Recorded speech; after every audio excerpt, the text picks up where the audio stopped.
Vamos a seguir tratando sobre los fármacos que actúan sobre el sistema nervioso central. En este caso, el día de hoy vamos a tratar sobre anestesia general, anestesias generales.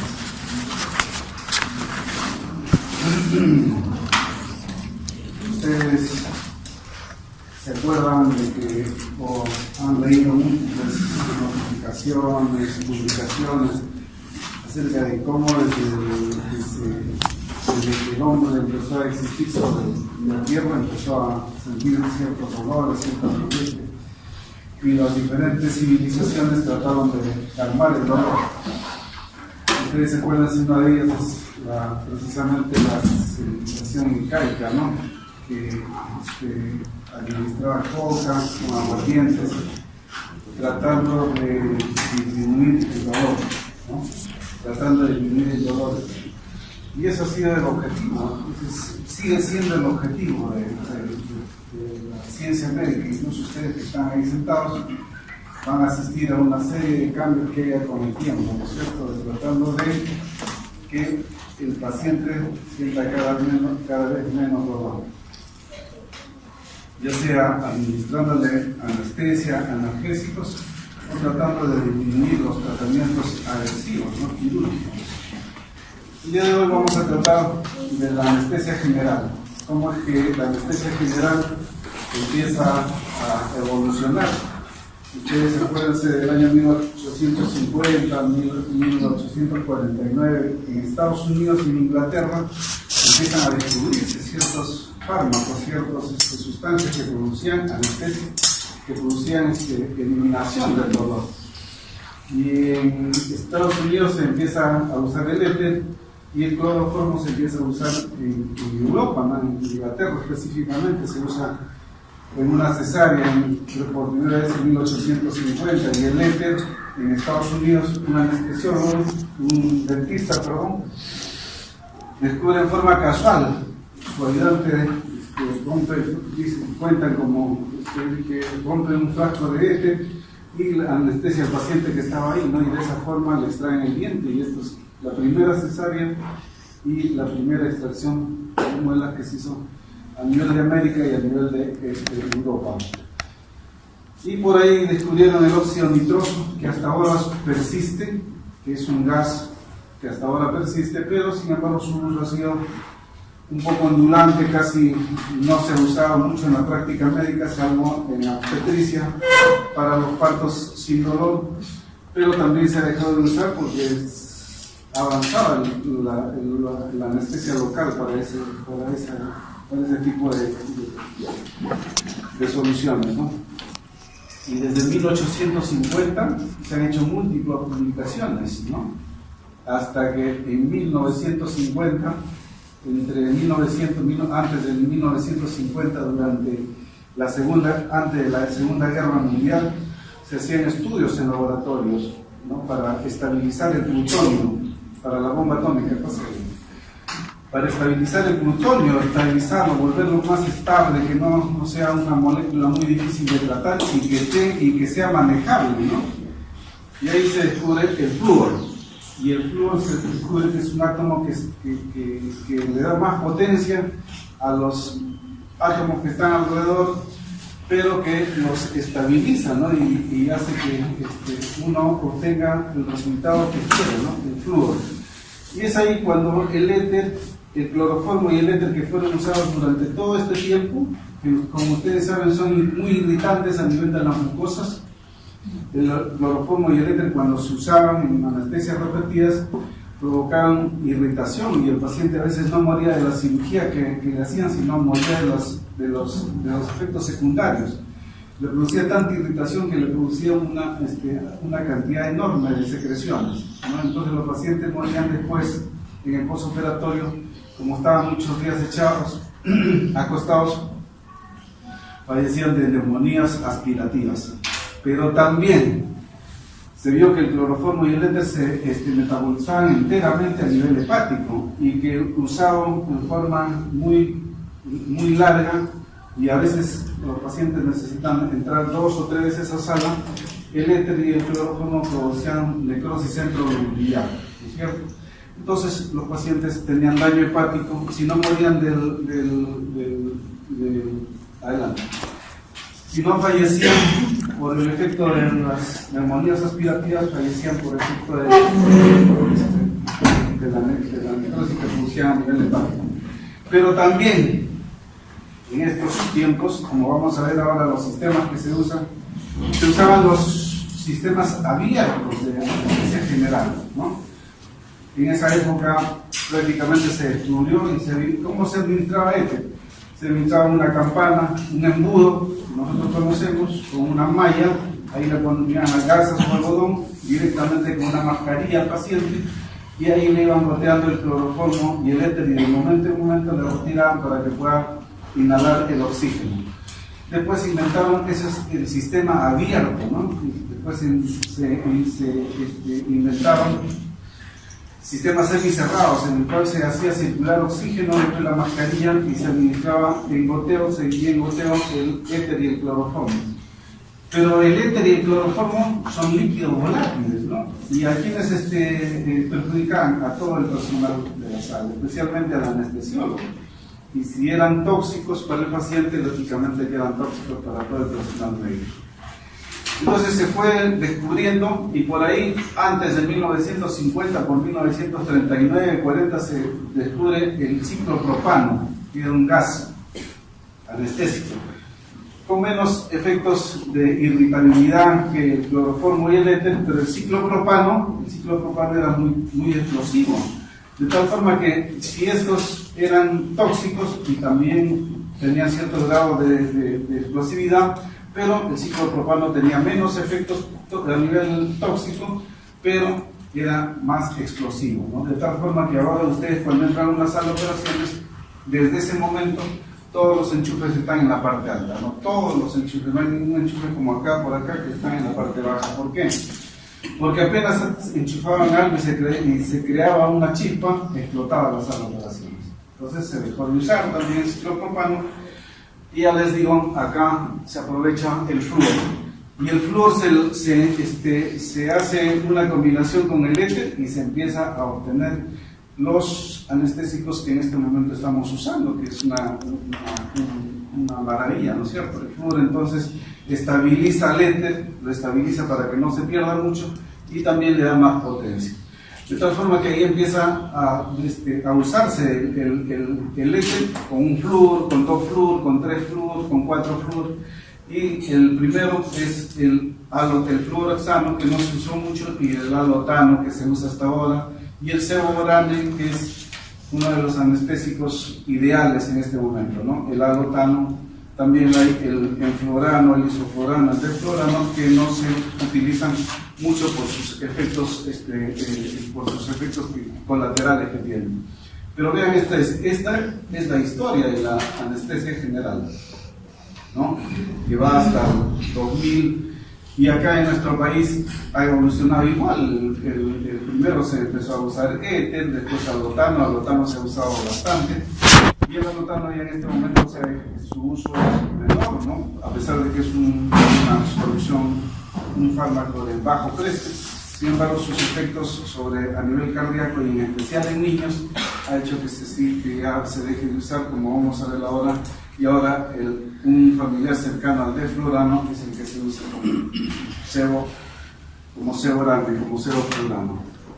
Y cuando nosotros queremos darle alguna definición a los anestésicos generales, acá tenemos una definición de su libro, ¿no? En su libro, el Goodman y Gilman dice: son agentes farmacológicos que deprimen el sistema nervioso central lo suficientemente para permitir la realización de las cirugías. Y Malgor en 2006 él fichó prácticamente esta definición, que todo el mundo lo tiene en sus libros, que ustedes lo pueden leer con diferentes autores, que dice que es un estado transitorio. Perfecto. ¿Por qué? Es transitorio porque, a diferencia, yo les comento que el anestésico general tiene los mismos efectos que el alcohol. Son depresores inespecíficos del sistema nervioso central, ¿no es cierto? Empiezan a deprimir la corteza y así van bajando. Hasta lo último que deprimen es a nivel vulvar, que es cuando producen paro cardiorrespiratorio, ¿no? en forma inespecífica, entonces los dos, tanto el anestésico general como el alcohol, empiezan a deprimir desde arriba hacia abajo, ¿no?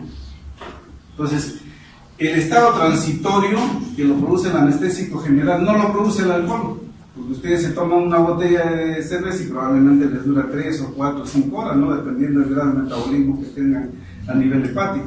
Es diferente al anestésico general, que el anestésico general, mientras, de acuerdo a las leyes que vamos a ver, a los principios que vamos a ver, ustedes le administran el anestésico y mientras está administrado está haciendo efecto, pero ustedes le retiran y se terminó el efecto. Entonces eso lo hace diferente al efecto del alcohol, pero los dos tienen semejanza en su mecanismo de acción. La anestesia general, entonces hablábamos que es un estado transitorio, reversible. ¿Por qué reversible? Ustedes le retiran la anestesia e inmediatamente el paciente despierta. De depresión, ¿no es cierto? Son depresores del sistema nervioso central. Inducido por drogas específicas, que son drogas específicas, los anestésicos generales, que vamos a verlo ahora, y caracterizada y que actúan en forma inespecífica, ¿no es cierto? Inespecífica sobre el sistema nervioso central, y caracterizada por pérdida de la conciencia, pérdida de la sensibilidad, la motilidad y los reflejos.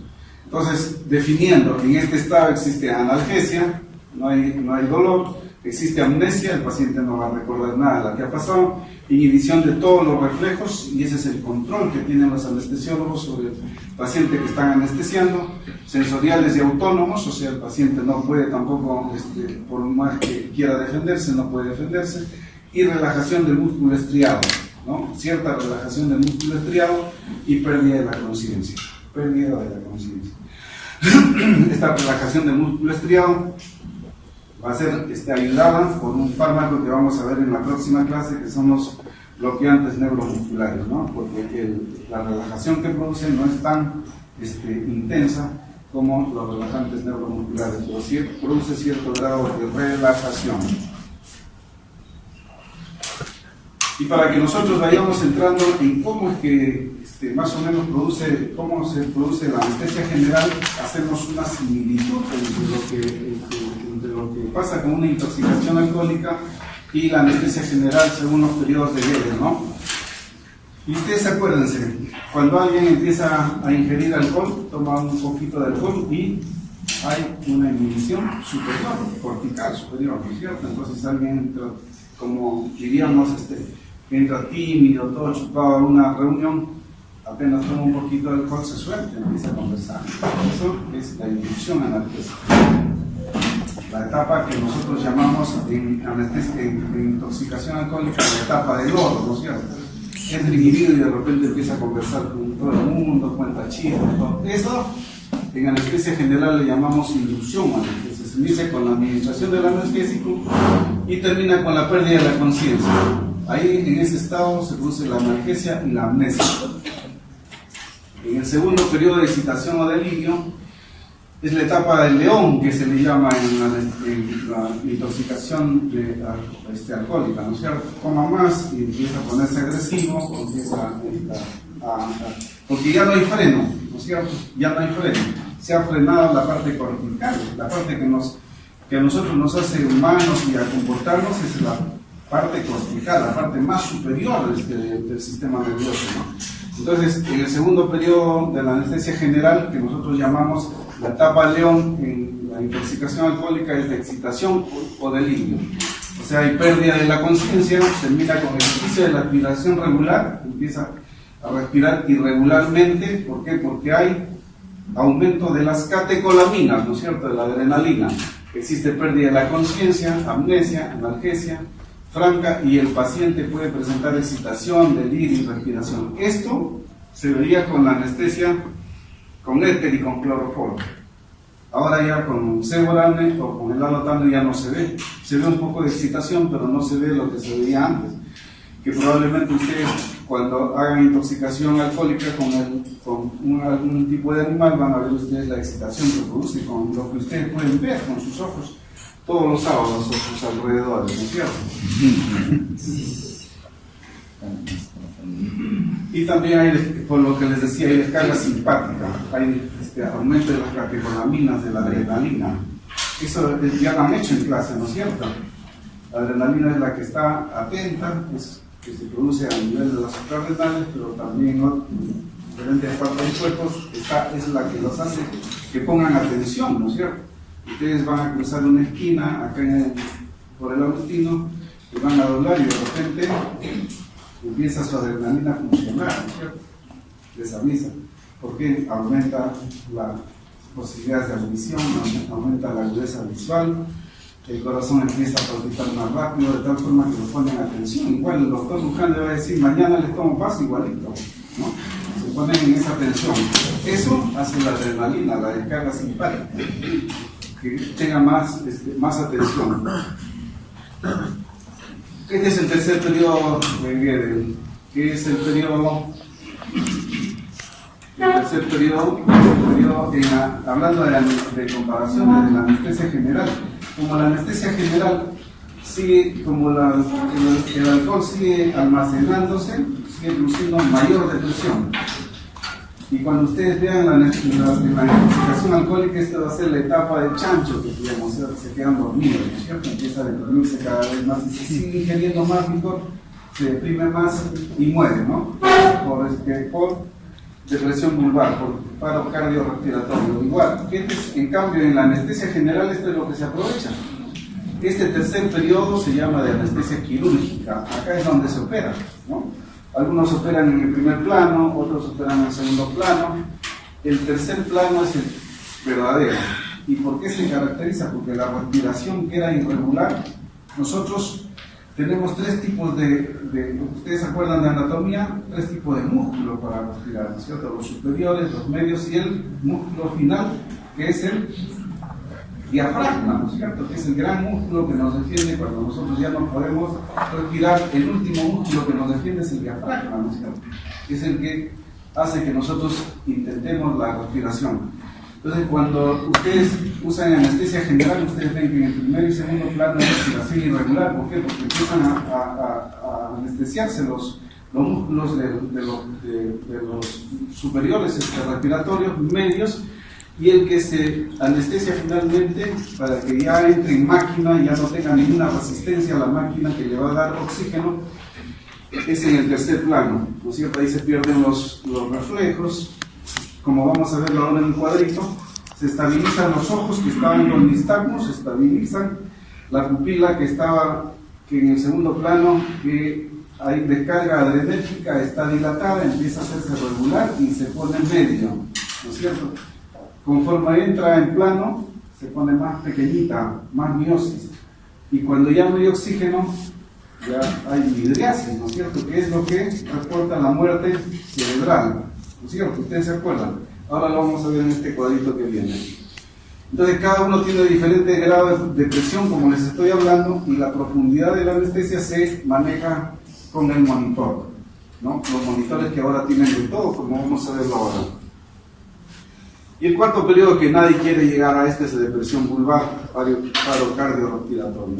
Las máquinas antiguas, en las que ustedes ya no lo van a ver nunca, habían unas bolsas negras que el anestesiólogo bolseaba cada 3 minutos, enviaba oxígeno al paciente, y a veces se olvidaba, y a veces no controlaba bien la pupila, no controlaba bien la administración de oxígeno, porque las máquinas no modulaban bien, no controlaban bien, y entraba a veces en cuarto plano, y los pacientes morían por paro cardiorrespiratorio. En la actualidad ya no se ve eso, porque las máquinas que vienen ahora son máquinas que ustedes deben haberlo escuchado, son multiparámetros, ¿no? Tienen todo, como lo vamos a ver ahora. Este es el cuadrito entonces de resumen, ¿no? Desorientado en la primera, a nivel del tórax, la respiración empieza a hacerse algo irregular, en el segundo plano más irregular, hay excitación, esta es la pupila del ojo, vean ustedes, al comienzo, está normal, con la excitación y la descarga adrenérgica hay un poco de dilatación, después ya empieza a hacerse regular y se estabiliza acá. Y conforme se vaya profundizando, hay más depresión a nivel ocular, ¿no es cierto? Y esto ya es un espasmo y esto es una parálisis, ¿no es cierto?, que indica la muerte. Igual en la posición del ojo, variable, central, empieza a movilizarse y después ya se estabiliza en una situación determinada. Igual los reflejos normales y se van disminuyendo. Todos los reflejos, ¿no es cierto? Los reflejos desde los más gruesos, desde los tendinosos hasta los más finos, que es el palpebral, ¿no? Por eso antes los anestesiólogos cogían un algodoncito y a nivel palpebral veían si el paciente todavía parpadeaba y de acuerdo a eso seguían administrando la anestesia. Eso ya ha pasado en la historia, ¿no es cierto?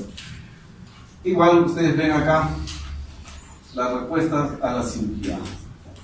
Entonces este cuadrito nos hace ver cómo es que va evolucionando la anestesia general. ¿Y cuál es la clasificación de los anestésicos? Los anestésicos se clasifican en gases anestésicos, el óxido nitroso, del cual les hablaba, que imagínense se usa desde 1850, y su evolución ha sido muy tórpida. Hace más o menos 10 años ingresó de nuevo a nuestro mercado. Cuando ustedes vean en las salas de operaciones va a haber un tubo de color rojo, un tubo de color verde, un tubo de color amarillo, ¿no es cierto?, indicándoles el oxígeno, el CO2, y el de amarillo es el óxido nitroso. En algunos sitios todavía existe el amarillito, en salas de parto sobre todo. Y los odontólogos lo han usado bastante, ¿no?, para niños.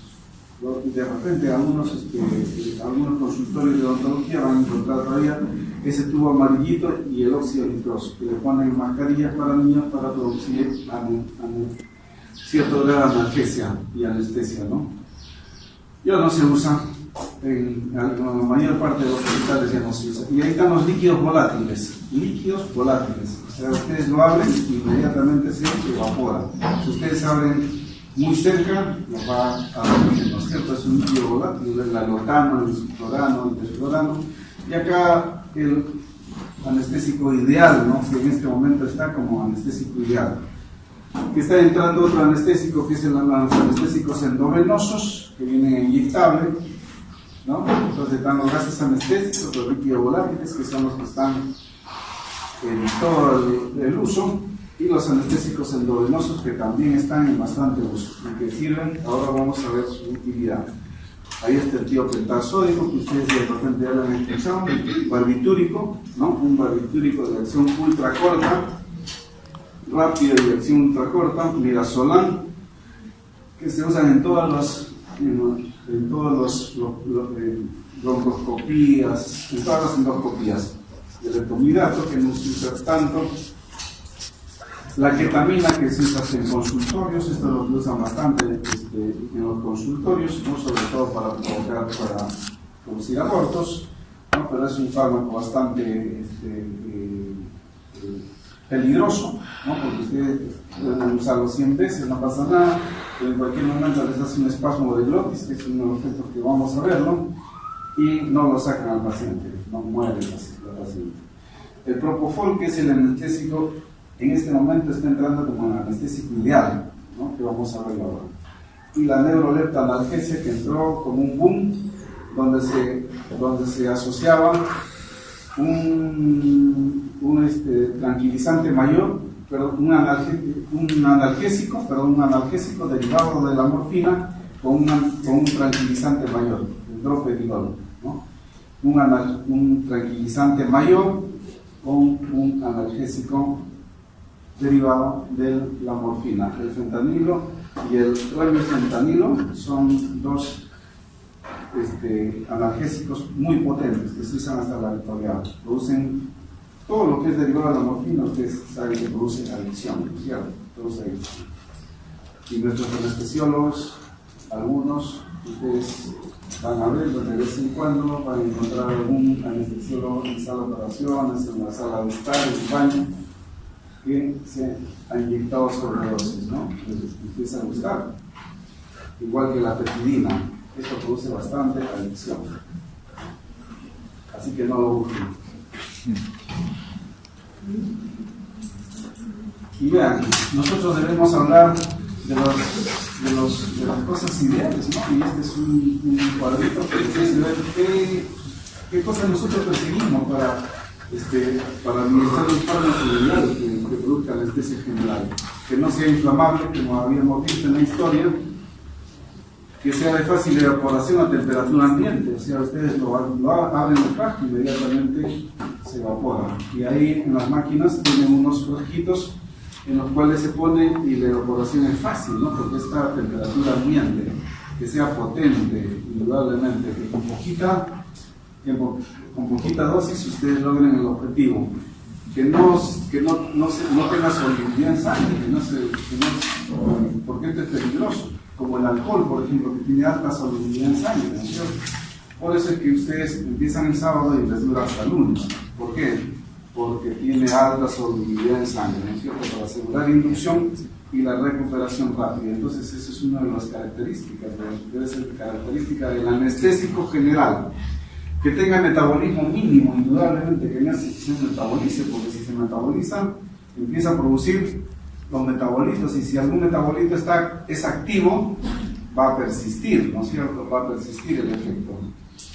Que sea relajante del músculo estriado en cierto grado, que sea supresor de la actividad excesiva del sistema simpático, o sea, de las catecolaminas, que no despierte mucha acción de las catecolaminas, no irritante de las vías respiratorias, como habíamos dicho en el caso del cloroformo y el éter, que tenga cierto grado de broncodilatación, porque así va a hacer que se absorba más rápido el anestésico general. Que tenga ausencia de presión miocárdica, en el caso de la lortana, les comenté sobre los niños. Que tenga ausencia de vasodilatación cerebral, o sea, que no produzca vasodilatación cerebral. ¿Para qué? Para que no haga una captación enorme del fármaco, ¿no? Para que haya ese intercambio del cual vamos a hablar ahora. Que tenga ausencia de toxicidad hepática y renal, ¿no? Estos son unos cuadros para que ustedes se acuerden. Este es un derivado alcano, vean ustedes, en los bordes, el alotano, y los demás son derivados del éter metileno, ¿no? Incluso el sevoflurano. Y ustedes empiezan a observar ahí el flúor, ¿no? Lo que les había comentado. Vean, 5 flúor, 3 flúor, 3, 4, 5, 8 flúor. Eso es lo que le da la potencia y la estabilidad al fármaco, ¿no es cierto? O sea, no se disocia muy rápidamente y le da la potencia también, ¿no? Eso es lo que hablábamos. Y esta es la farmacocinética, ¿no? En un resumen, decimos que depende de la ventilación pulmonar, ¿no? Y que es importante la solubilidad, la biotransformación y eliminación rápidamente. La ventilación pulmonar depende de la velocidad de entrada del anestésico general en la circulación capilar alveolar, desniveles de concentración del anestésico general entre el aire y la sangre, ¿no? Más hay en el aire que en los alveolos, entonces empiezan a entrar a los alveolos, de los alveolos a la circulación general, de ahí al sistema nervioso central. A nivel cerebral hay más en los alveolos que en el sistema nervioso central, y por lo tanto se produce la gradiente, ¿no es cierto? Y todo va a depender del volumen de producción, o sea, de la cantidad de sangre que vaya recorriendo en cada minuto. La solubilidad, que sea liposoluble, para que pueda entrar en las células del sistema nervioso central, y la biotransformación y eliminación, que sea de expiración pulmonar totalmente, ¿no? Que haya muy poca conjugación hepática, y que esa conjugación hepática se produzca con eliminación renal, se elimine por vía renal. Lo que hemos dicho, un poquito más para repetirlo, ¿no? Porque la repetición es que a nosotros se nos va quedando, ¿no es cierto? La transferencia, los factores que determinan las gradientes de los cuales hablamos. La transferencia del agente inhalado del aparato de anestesia al alveolo. O sea, el aparato viene al campo, al alveolo que está ahí, y como hay mucha cantidad de anestésico, entonces se crea una presión parcial inspirada, hay una ventilación y depende de las características del sistema de respiración anestésica. En la actualidad todos los respiradores son cerrados, no todos los circuitos son cerrados.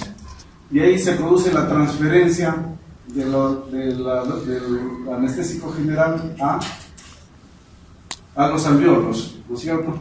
Ahí interviene el coeficiente partición sangre-gas, gas depende del gasto cardíaco, como habíamos dicho en la lámina anterior, y de la diferencia de presiones parciales alveolar a venosa. O sea, del alveolo pasa a la circulación. Ya una vez en la circulación, la transferencia del agente inhalado de la sangre arterial al encéfalo. Ahí también depende del coeficiente de partición sangre-gas, acá del coeficiente de partición encéfalo-sangre, ¿no es cierto? Del flujo sanguíneo del encéfalo y la diferencia de presión parcial de la arteria a la vena para el retorno nuevamente a la circulación general. Entonces, ¿qué diremos? Que la fase de eliminación se produce ¿cuándo? ¿Cuándo se produce la fase de eliminación? Que es importante tenerlo en cuenta en la anestesia general. La presión parcial de la sustancia en el aire inhalado es igual a 0. O sea, ustedes retiran lo que le están administrando al paciente y eso se pone igual a 0. Se establece una gradiente al revés de lo que hemos dicho en las láminas anteriores, ¿no es cierto? Al revés. Una gradiente de desconcentración, tejido sangre, aire alveolar y aire alveolar, atmósfera, o sea, hacia fuera del organismo. Es decir, se rige por los mismos principios de la fase de absorción, pero a la inversa de lo que habíamos visto en la lámina anterior. El último tejido en soltar la sustancia volátil es el tejido adiposo, o sea, el sistema nervioso, ¿no? Especialmente cuando la sustancia es muy liposoluble. Cabe destacar 3 conceptos propios de cada agente que son fundamentales para su manejo, ¿no? Coeficiente de partición sangre-gas, aceite-gas y la concentración mínima alveolar, ¿no? La rapidez de despertar de la anestesia se determina por la cantidad del agente anestésico que permanece disuelta en los tejidos. Eso es lo que no se quiere, ¿no es cierto? Se quiere que todo el anestésico esté siempre, que no sea soluble, ¿no? Y que no tenga mucha liposolubilidad. Y todo el mundo, cuando nosotros tenemos un fármaco, nosotros somos prácticamente desde pequeñitos, ¿no? Queremos saber por qué. Porque es negro, porque es blanco, y siempre las causas, ¿por qué? El anestésico general, ¿cómo? ¿Por qué? ¿Cuál es su mecanismo de acción? ¿Por qué produce depresión a nivel del sistema nervioso central? Y muchas veces no encontramos la respuesta. Como no se encuentra la respuesta cuál es el mecanismo exacto por el cual se produce anestesia general, pero hay aproximaciones, ¿no? Y las aproximaciones tienen consideraciones, dice, hay alteraciones de las propiedades de la membrana, ¿no? O sea, a nivel de actividad de los neurotransmisores, ¿no es cierto? De los neurotransmisores, de los que producen depresión o de los que producen excitación, que lo vamos a ver ahora, en la segunda respuesta. La respuesta, o puede hacer que haya receptores también, receptores propios que solamente respondan al anestésico general o a otro tipo de neurodepresores que se necesitan. O hay algo sobre las actividades enzimáticas, interviene la glucosa, ustedes se acuerdan de bioquímica recién, ¿no es cierto? Que si a una célula le falta glucosa no funciona, ¿no? Si le inhiben el ciclo de la glucosa no funciona. Entonces todas estas consideraciones van a entrar en el mecanismo de acción de los anestésicos generales. Y la primera es la teoría de Meyer-Overton. Ustedes lo van a escuchar, está en sus libros, de la hipótesis del volumen crítico, de la propiedad de la membrana, que dice que los agentes inhalados, coeficiente de partición aceite-gas y sus potencias de concentración alveolar mínima, esto hace que la anestesia se produzca cuando se disuelve un número suficiente de moléculas de anestésico, o sea, se llama volumen crítico en sitios hidrofóbicos cruciales, como son las membranas celulares lipídicas, a nivel de las células del sistema nervioso central, ¿no es cierto? Esta es la teoría de Overton, que no convence, pero sin embargo, ahí está la teoría. La segunda teoría dice, no, hay receptores. ¿Por qué?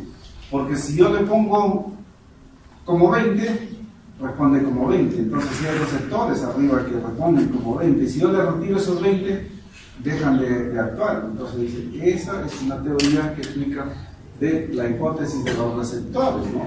Que existen en el sistema nervioso central regiones hidrofóbicas, se refiere específicamente de proteínas específicas a los receptores, ¿no? Como funcionan muchos fármacos, ¿no? Sobre los receptores, y que son el sitio de acción de los agentes inhalados. Se considera también la especificidad de un receptor, o sea que es específico para la anestesia general, y que tiene como fundamento lo que les decía, la naturaleza abrupta de las curvas dosis y respuesta anestésica.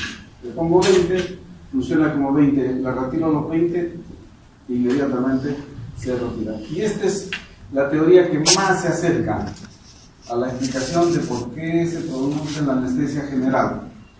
La alteración de la disponibilidad del neurotransmisor. Ustedes se acuerdan del GABA, ya lo estudiaron, ¿no? Entonces dice, los anestésicos inhalados interfieren en el metabolismo catabólico del GABA. O sea, no permiten que se metabolice el GABA, el ácido gamma-aminobutírico, ¿no es cierto? Que es un neurotransmisor inhibidor. Y al no permitir que se metabolice en los espacios, eso va a producir mayor inhibición a nivel de las células del sistema nervioso central, ¿no es cierto? Esta inhibición produce concentraciones crecientes de GABA en el encéfalo que favorecen la inhibición sináptica, o sea, falta de respuesta. Esta es la teoría que más se acerca. Y la teoría de Ferguson dice que la potencia de un anestésico general está relacionada con su actividad termodinámica en virtud de su constitución química. Ustedes se acuerdan, ¿no es cierto?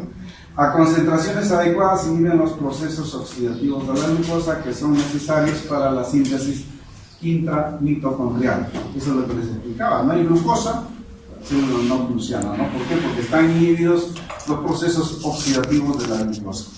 Estas son las cuatro teorías. Las cuatro teorías, les decía, esta es la que más se acerca, la que más dice cómo que actúan los anestésicos generales. Y la potencia anestésica va a depender de tres componentes posibles, ¿no es cierto? Seguimos insistiendo en lo que habíamos dicho en las láminas anteriores. La rapidez del comienzo de acción del fármaco.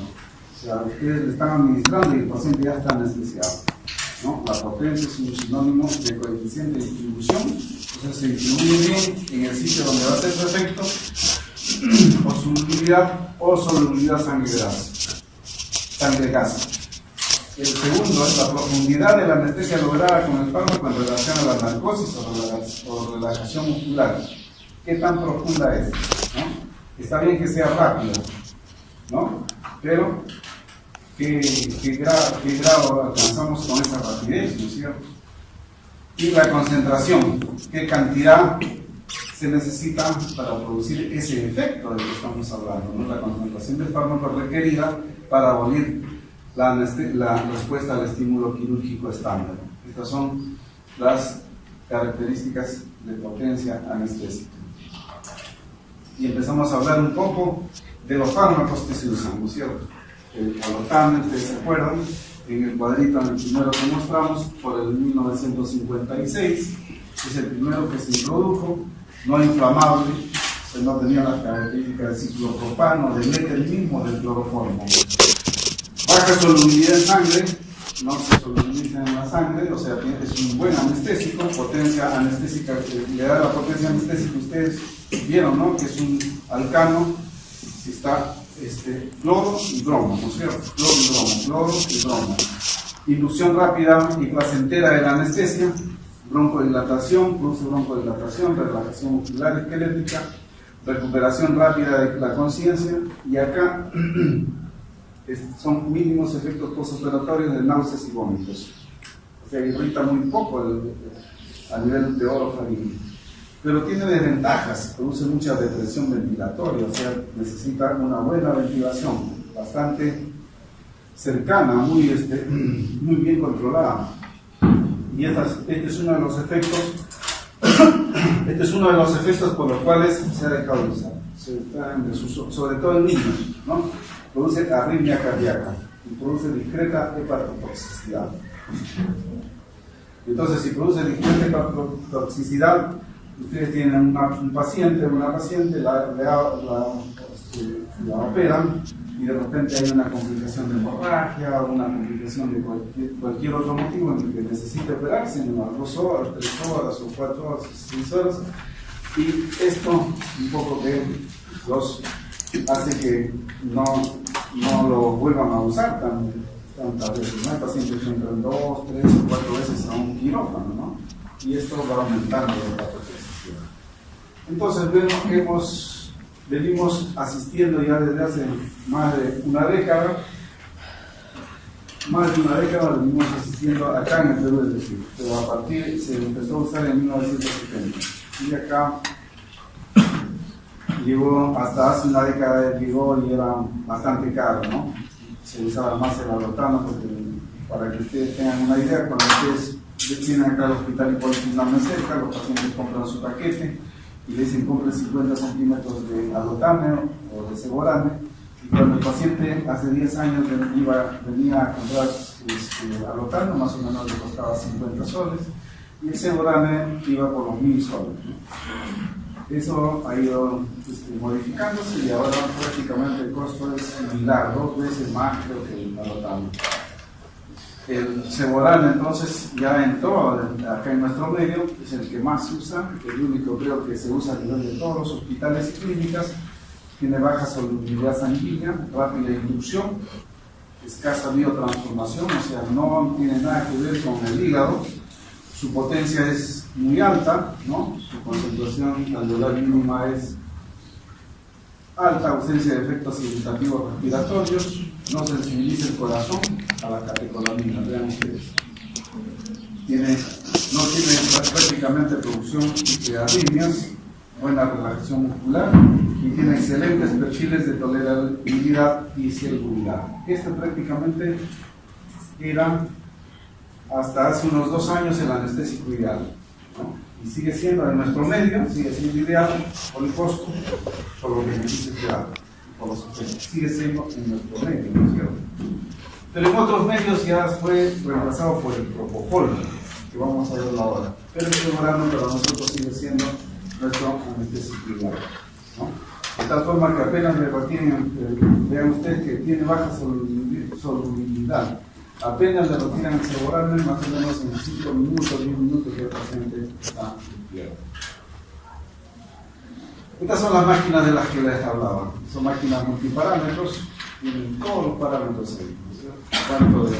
Cuánto está oxigenando, presión, pulso, temperatura. Y estos son acá van los fármacos, ¿no? El ceborano, o el alotano. Y acá va graduando la cantidad, ¿no? Entonces la cantidad de sal va conectado a oxígeno, y acá está el anestésico general. Entonces acá se mezcla, ¿no?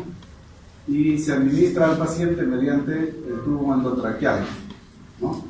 Esto entra en la tráquea, acá hay un baloncito para impedir que salga, que contamine a los que están alrededor y que solamente sea aspirado por el paciente, ¿no? Esto es una bombilla, se pone entre la tráquea en esta forma. El paciente recibe primero un anestésico endovenoso y un relajante. Una vez que ha relajado, puede manejar la cabeza hacia atrás, le introducen un laringoscopio y ahí en medio le busca el orificio de la lincha hacia la tráquea, le busca la tráquea y ahí le administran, ahí lo mete el tubito, lo infla y lo deja listo para que el anestesiólogo se haga cargo de la anestesia. Entonces, para que ustedes vean cómo funciona, por acá entra el CO2 y el anestésico, ¿no es cierto? La inspiración, o sea, la máquina lo fuerza mediante acá, este es un fuelle que ahí es donde se almacena el oxígeno con el anestésico. Entonces el fuelle sube hacia arriba y lo fuerza al paciente a respirar. Y otra vez regresa a su posición normal y el paciente expira por este tubo de acá. Ustedes ven acá unas cositas blancas. Esa es cal sodada. Como es sistema cerrado, entonces el paciente inspira CO2 oxígeno y anestésico, y expira CO2 y anestésico también, ¿no es cierto? Y si lo expira hacia el medio ambiente, va a dormir a todos. Entonces, este es sistema cerrado. se ha visto que esta cal sodada tiene un efecto bastante beneficioso. Entonces viene acá la cal sodada, viene el anestésico general con el CO2 y la cal sodada capta todo el CO2 y solamente deja pasar el anestésico, de tal forma que el anestésico otra vez vuelve al aparato y otra vez vuelve el circuito. Y ese es un circuito cerrado. Esta cal sodada, dirán ustedes, es eterna. No. Conforme va adquiriendo el CO2, va llenándose de CO2, le va poniendo un color morado. Hasta que ya está morado, se elimina y se cambia de cal sodada. Más o menos dura para unos 3 o 4 pacientes. Este es el circuito. El anestesiólogo entonces lo que tiene es acá un aparato multiparámetros y su anestesia automática prácticamente, ¿no? Solamente tiene que controlar, esto tiene monitores, tiene alarmas para que le avisen qué cosas que lo que está fallando, tiene alarmas de la cantidad de anestesia general y tiene alarmas de los parámetros vitales del paciente. Y lo que les decía más o menos para volverles a repetir: oxígeno anestésico, entra el paciente por el tubo endotraqueal a los pulmones, sale otra vez, CO2, el anestésico. Esta era la máquina antigua, ¿no es cierto? Ahí el vaporizador que se llama, que es el que administra los anestésicos, ¿no? Y acá la cal sodada, en la cual solamente permite el regreso del anestésico, pero no del CO2.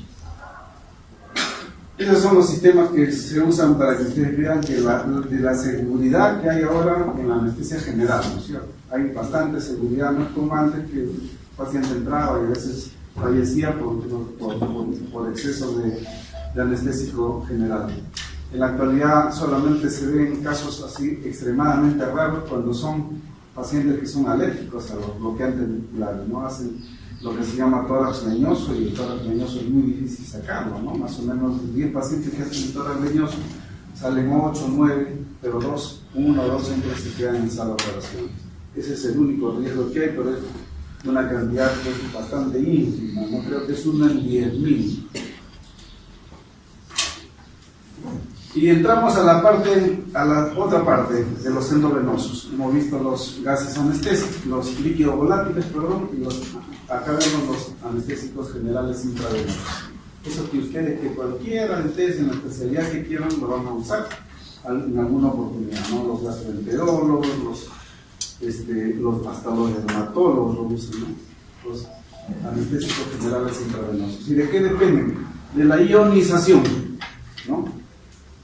Depende de la ionización y eliminación de los fármacos, de la unión a proteínas plasmáticas para que vayan rápidamente al cerebro, ausencia de fase pulmonar, no hay fase pulmonar como en los anteriores. La finalización del efecto anestésico depende de los fenómenos de biotransformación, acá sí, ¿no es cierto? Porque están administrando el fármaco por vía intravenosa. Su finalización va a depender de biotransformación y eliminación urinaria.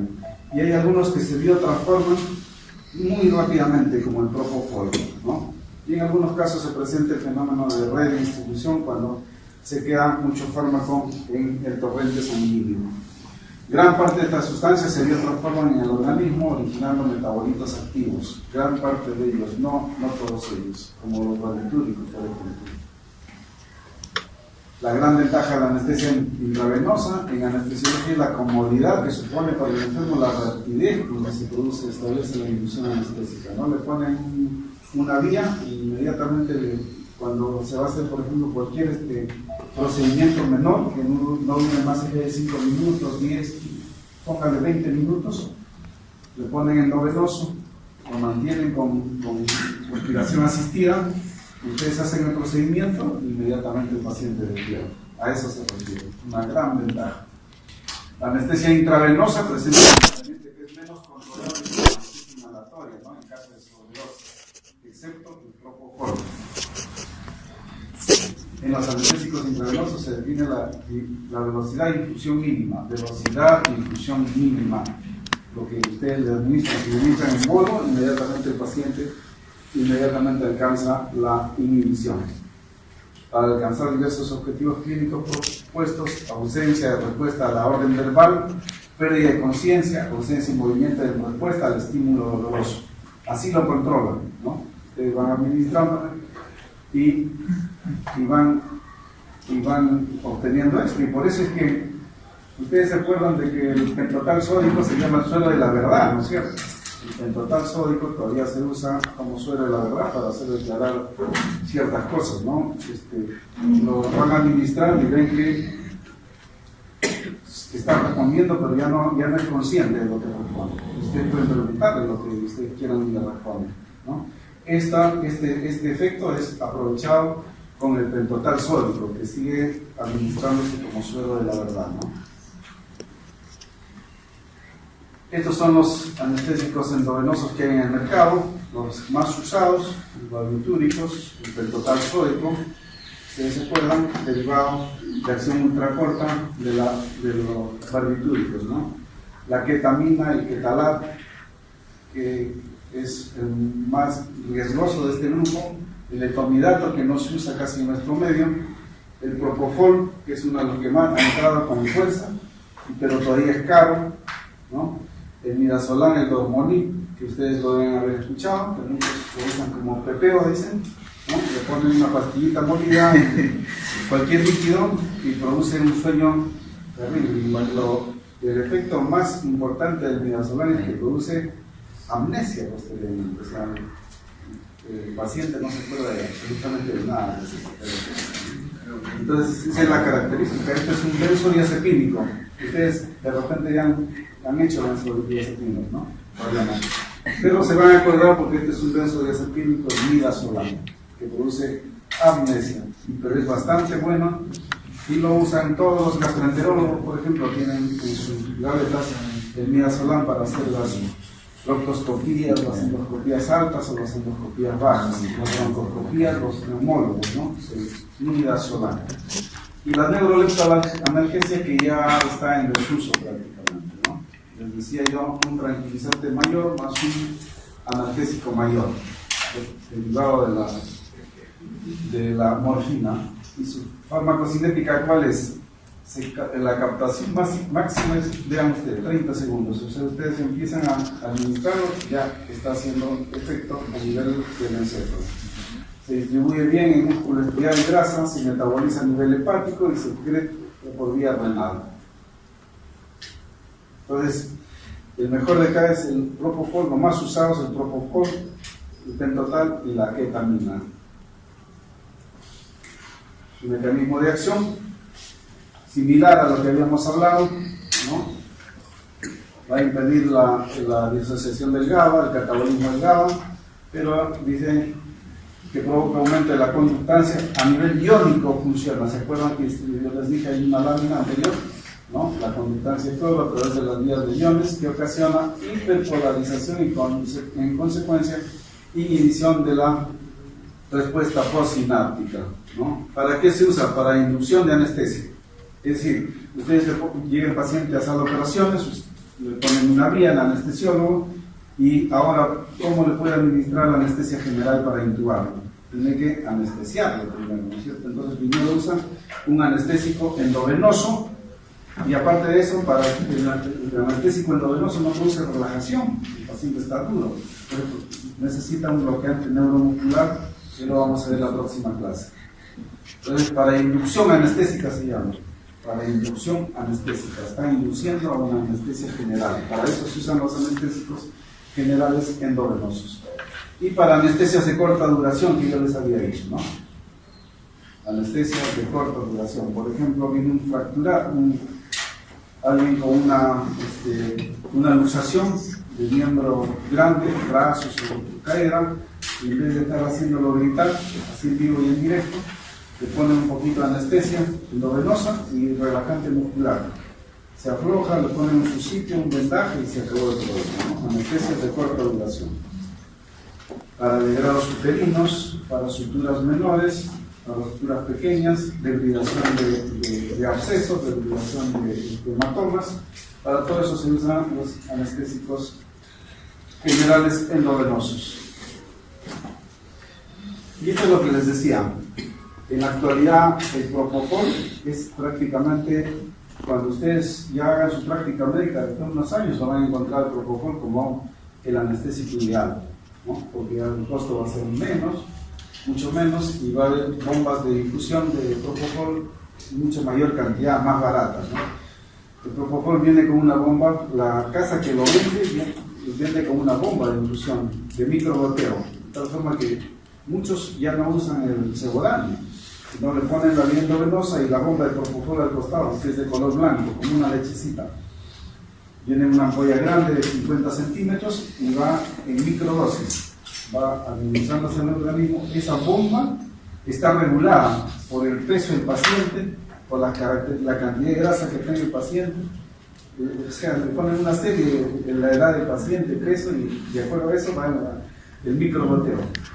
Lo más espectacular es que ustedes operan con el propofol y ustedes le dicen al anestesiólogo, ya terminé el último punto, el anestesiólogo le retira el propofol y el paciente se despierta y habla, ¿no? Es espectacular, realmente no se ve con ningún otro anestésico, y cuando ustedes entran a salas de operaciones van a ver la espectacularidad con que le retiran el propofol y inmediatamente empiezan a estimular al paciente, se despierta, habla, y si es posible, si la cirugía no es muy grande, puede movilizarse, ¿no?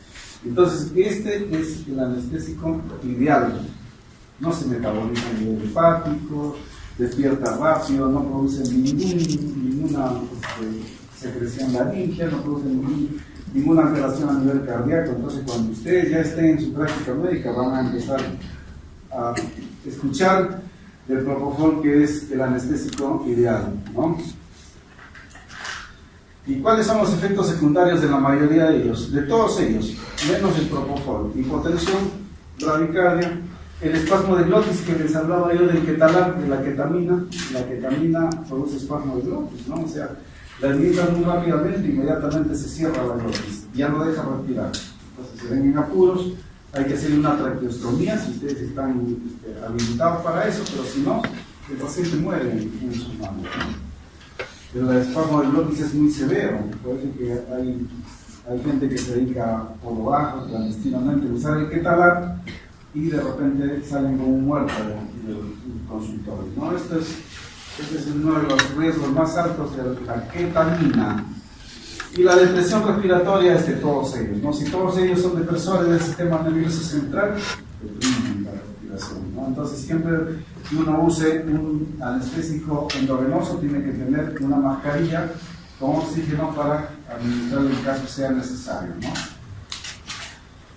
Pero nosotros tenemos a un ser humano frente a nosotros, ¿no es cierto? Ustedes están formando éticamente, ahora que se habla tanto de la ética a raíz de que ha fallecido la mamá de una congresista, lo cual es mentira todo lo que ha sucedido, ¿no? Alguien llega en estado grave de ICA y indica los problemas de nuestros pacientes.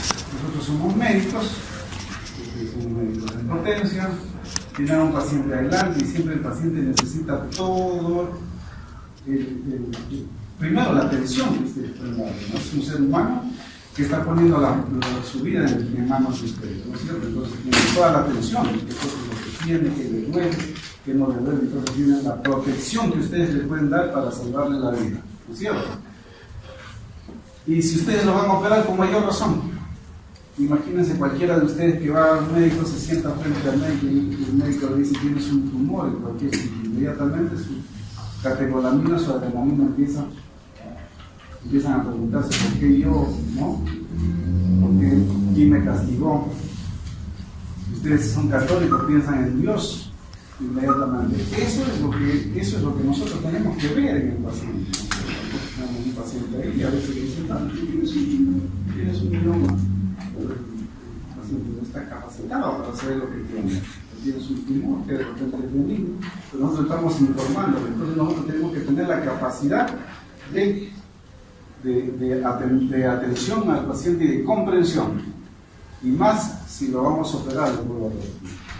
Entonces existe una premedicación anestésica que tiene objetivos y que ustedes lo tienen que aprender necesariamente. Ustedes van a estar frente a un paciente al que le dicen que lo van a operar al día siguiente, a la semana siguiente, y qué cosas deben hacer. alivio de la ansiedad, la ansiolisis, ¿no? Igual es una clase de ansiolíticos, de tranquilizantes menores, porque acá hemos visto un tranquilizante mayor, ¿no es cierto? Los tranquilizantes menores se usan para la ansiedad y los tranquilizantes mayores se usan para enfermedades ya de la conducta, ¿no? Como esquizofrenia y todos los programas que ustedes van a aprender en psiquiatría. Esos son esas ramas tranquilizantes mayores, que producen más sedación en el paciente. Y los tranquilizantes menores que se usan para la ansiedad, para la depresión, ¿no? Entonces, ustedes le administrarán un tranquilizante menor, que vamos a verlo ahora, que eso le va a producir sedación. Si le duele algo, ustedes tendrán que administrar un analgésico. Y si ustedes quieren administrarle amnesia, le pondrán petidina o le pondrán el dormonil, ¿no? Efecto antiesialogogo. Ustedes saben que son pacientes que están tensos, que están en estrés y que están constantemente con eliminación de secreciones, ¿no? Salivación intensa. Y la salivación intensa que se traduce acá, cuando ustedes están nerviosos, acá en el epigastrio, donde está el estómago, ¿qué se produce? Aumento de las secreciones gástricas, ¿no es cierto? Pero no solamente hay un aumento de las secreciones gástricas, se aumenta la secreción gástrica. ¿Por qué pasa? ¿Qué pasa con el pH? Disminuye, ¿no es cierto? Entonces producen mayor acidez. Y producto de eso, muchos pacientes, ¿qué cosa hacen? Lo mínimo que hacen es úlcera de estrés, ¿no es cierto? Y lo máximo, los pacientes ya demasiado nerviosos, hombres o mujeres, pueden hacer perforación gástrica, ¿no es cierto? Por esa intensidad de la acidez. Entonces, aumentan ustedes el pH. Primero le disminuyen las secreciones con parasimpático líticos, ¿no? Que vamos a verlo ahora posteriormente. Aumento del pH gástrico. ¿Qué le dan? Sustancias alcalinas, ¿no? O le dan de comer, si necesita comer, le dan de comer, lo tranquilizan, pero aumentan de todas maneras el pH gástrico. Disminución del volumen líquido gástrico, junto con el aumento, disminuyen, le dan protectores de la bomba de protones, ¿no? Fármacos protectores de la bomba de protones que van a aprender ya posteriormente, como la atenuación de las respuestas reflejas nerviosas, el simpático, ¿no? Que es el alivio de la ansiedad, disminución de las dosis requeridas. Si ustedes lo tranquilizan al paciente, va a requerir menos cantidad de repente de anestesia general. Y hay una profilaxis contra las reacciones alérgicas, ¿no? Si es una paciente alérgica, inmediatamente ustedes lo apuntan en historia clínica y empiezan a darle algún corticoide o algún fármaco que ustedes piensen que le va a disminuir ese tipo de reacción. ¿Y qué cosa le dan? Nosotros les vuelvo a repetir, ustedes están en pleno proceso de aprendizaje. Están frente a la paciente, la historia clínica es importantísima, ¿no? La relación que ustedes establecen con el paciente para darle confianza a ese paciente. ¿Qué cosa es lo que tiene? ¿Qué le van a hacer? Explicarle en la práctica qué cosa es lo que le van a hacer con palabras comunes. Pedirle sus análisis, el riesgo quirúrgico y administrarle un tranquilizante menor. El grupo de las benzodiazepinas, algo que ustedes ya conocen de repente, el diazepam, ¿no? El diazepam que viene de 2.5, de 5 miligramos o de 10 miligramos, en ampollas, en tabletas sublinguales, hay gotas también, ¿no es cierto? Para disminuir la salivación, parasimpático mimético, parasimpático lítico, perdón, la atropina, en ampollas de 0.25 y de 0.50, para producir la disminución del dolor, un analgésico derivado de la morfina, el más potente. La morfina, inmediatamente el que viene, la petidina, la meperidina o petidina, la ampolla de 100 miligramos. Ese también produce acostumbramiento, ¿no? Igual que los que vimos, el fentanilo y el bromifentanilo, ¿no es cierto? La meperidina. Y les vuelvo a repetir, estos fármacos producen un estado de euforia, de tranquilidad, donde aumenta la visión, aumenta las audiciones, los sentidos auditivos.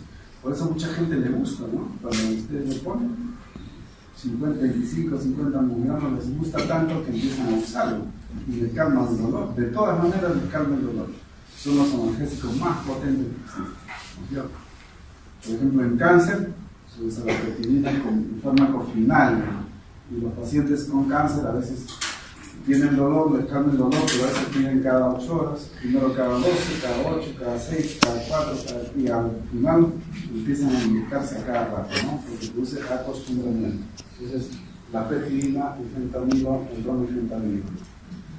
Y para disminuir la acidez y la disminución de la cantidad de líquido a nivel gástrico, la ranitidina, ¿no? Y antibióticos preventivos, que ustedes ya lo van a aprender, y cuando aprendan antibióticos aprendan también la palabra prevención, ¿no? Porque no la aprenden, ¿no? Aprenden antibióticos y ¿qué está haciendo prevención? Y le está dando todos los días antibióticos. Eso no es prevención, ¿no es cierto? Prevención es darle antes de la cirugía, que no se da, salvo que tenga alguna infección, pero la prevención nosotros la hacemos el mismo día de la cirugía, estamos operando y de repente vemos que algo falló. Algo falló en el equipo. El cirujano siempre está atento, algo falló, alguien tocó algo o alguien está haciendo algo que no pertenece a la cirugía misma. Entonces nosotros indicamos al anestesiólogo que le ponga una cantidad, 1 gramo, 2 gramos, dependiendo de miligramos, una cantidad de miligramos, dependiendo del antibiótico que se va a usar. En ese mismo instante se le pone una dosis, 2 dosis, 1 gramo, 2 gramos, 3 gramos, lo que ustedes quieran, y nada más. Eso se llama prevención, ¿no es cierto? Si ustedes al día siguiente en su cama lo vuelven a usar, ya no es prevención. Y si lo vuelven a usar, tampoco, ¿no es cierto? Es el tratamiento. Entonces la prevención solamente es de monodosis, ¿no? De monodosis. Muy bien, esta es la clase de anestesia general y cualquier pregunta que ustedes tengan la respondemos acá. Cualquier inquietud, cualquier crítica, la respondemos. ¿Sí? Ese es el estudio de nuestra facultad. Por este caso yo solamente enseño a nuestra facultad. Es una fama, ¿no? Pero sí, yo quiero mucho Villarreal, yo soy villarrealino y solamente enseño a nuestra facultad. ¿Alguna pregunta? Gracias, gracias.